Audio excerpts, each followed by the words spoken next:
I'm Keanu Smith, and this is Clutch Sports.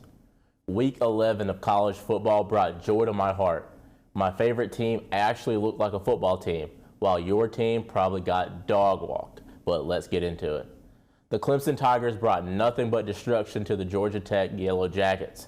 This game was interesting from start to finish, with Clemson coming out on top 42-21. I can honestly say this is the Clemson Tigers we have grown accustomed to seeing over the years.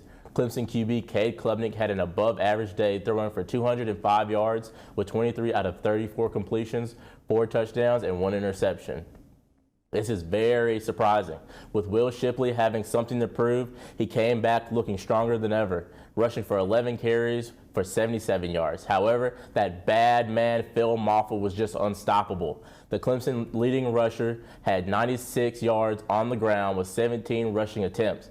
Absolutely unstoppable. On the receiving side, the ball was spread around pretty evenly. Tyler Brown continues to grow more and more through every game. He even had a spectacular OBJ type of catch to score a touchdown for the Tigers. Moving on to the Yellow Jackets. The Clemson Tiger defense showed them no mercy. Haynes King was just terrible, completing 13 of his 31 passes for 129 yards, 2 touchdowns, and 4 interceptions. The only bright spot for the Yellow Jackets was Jamal Haynes, carrying the ball 15 times for 104 yards.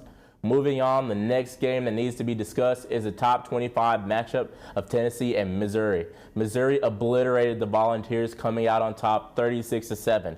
Brady Cook from Missouri completed 18 of his 24 passes for 275 yards, 1 touchdown, and 1 interception. But let me tell you, I don't know who Cody Schrader is, but carrying the ball 35 times for 205 yards and 1 touchdown will get the job done.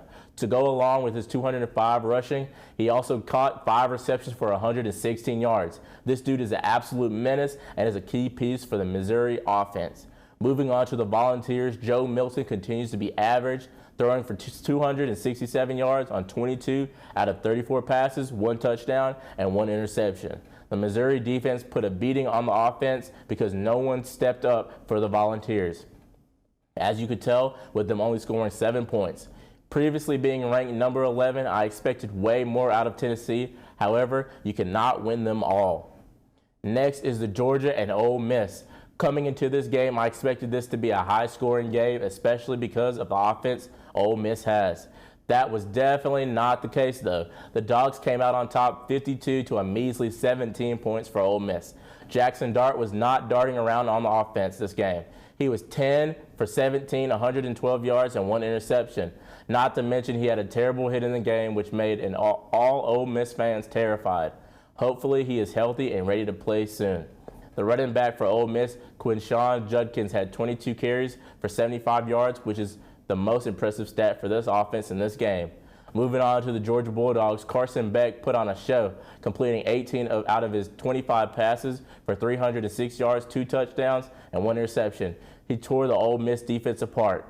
Kendall Milton carried the ball 9 times for 127 yards, which is very impressive to me. He could not be stopped. Last but not least, Brock Bowers did return for this game, but he was not much help. So the Dogs looked to help from Ladd McConkey. He caught 4 receptions for 81 yards and 1 touchdown. I don't know where he's been all year, but props to him. That's a wrap for this week's college football news. To stay up to date, make sure to check out my show every week to stay tuned into your favorite sports teams. I'm Keanu Smith, and this is Clutch Sports.